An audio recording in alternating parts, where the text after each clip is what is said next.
come out being thought leaders, great organizational leaders. Our young global leaders are selected by the top editors-in-chief around the world. After our own internal review, we work with Heidrick & Struggles externally in 65 offices around the world to vet the shortlisted candidates. And finally, they go to a selection committee chaired by Her Majesty Queen Rania of Jordan and prominent business leaders and politicians and media leaders. Around 150 are chosen each year, of whom about 125 become active, and they go to Davos and they go to regional meetings. I benefit from young global leader early days. When I listen to Bill Gates and Bill Clinton and George Soros, these guys, at that time we don't have that many people. A lot of folks here knew each other already, and my hope was to meet them for the first time, and it's going pretty well. We can easily address taboos. We can tell politicians how things really are, which obviously once we're 10 years further and we're all running countries or huge companies or whatever, it might become slightly more difficult. There was an initiative launched called the Public Leadership Initiative by YGLs, and the aim was to try to capture the interest of young global leaders, no matter which sector that they are from, to potentially serve their countries. We've already had a number of people that have gone through that program who have then decided to run for office. My commitment will be to add value. We'll be part of the Young Leaders Initiative. This is Merkel, Tony Blair.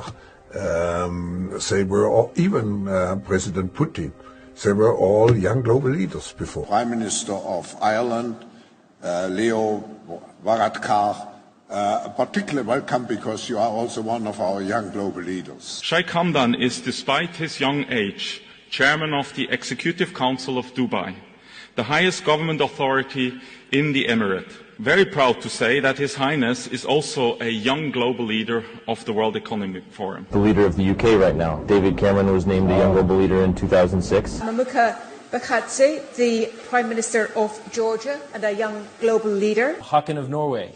Haakon is the Crown Prince of Norway. He's also a member of our Young Global Leaders alumni community. President Calderon, you had been selected in 1997 as a global leader for tomorrow. You have already in 1993 been here for the first time as a global leader for tomorrow. And Klaus Schwab, I really have to congratulate you for your farsightedness. You picked out again the right individual. Monsieur De Croo, vous avez été Young Global Leader du Forum économique mondial. Vous avez récemment fait une visioconférence avec Klaus Schwab. After the birthday, I'm out of Young Global Leader of Davos. I finished because over 40 is finished this time. I'd like to explore a little bit what it's like to be a new young global leader. Not young anymore. Gavin Newsom, the young, energetic, innovative mayor of San Francisco.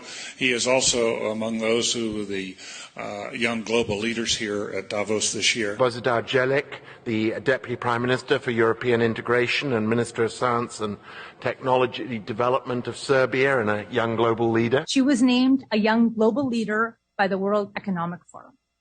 Minister Jolie. Minister Mohamed Lutfi, the Minister of Trade of Indonesia and a young global leader. Juan Carlos Pinzón Bueno, Minister of the National Defense of Colombia, young global leader. Chrystia Freeland, she's the Minister of International Trade of Canada and used to be a young global leader of the World Economic Forum, if I may mention that. I'm afraid it's true. What we are very proud of now is the young generation, like Prime Minister Trudeau, President of Argentina and so on, that we penetrate the cabinets. So yesterday I was at a reception for Prime Minister Trudeau, and I know that half of this cabinet, or even more half of this cabinet, are for our actually young global leaders of the World Economic Forum. That's true in Argentina as well. It's true in Argentina, and it's true in France now. I'm with the president, who is a young global leader. Klaus Schwab is the head of the World Economic Forum, and he bragged how his subversive WEF, World Economic Forum, has, quoted, infiltrated governments around the world.